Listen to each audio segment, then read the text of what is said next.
இன்னைக்கு என்ன lunch time ஸ்பெஷல்னு பார்க்கலாம் வாங்க. சுட சுட சாதம்,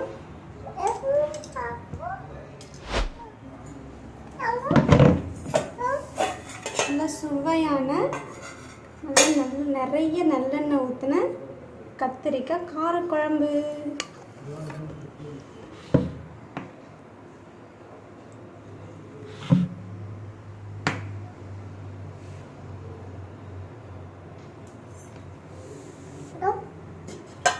அப்புறம் ரசம், சைட் டிஷ்,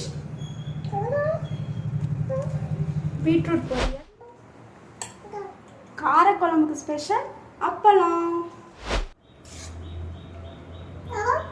இன்னைக்கு ஒரு புட்டி எல்லாரும் வாங்க. எம்டி குஸ்கா,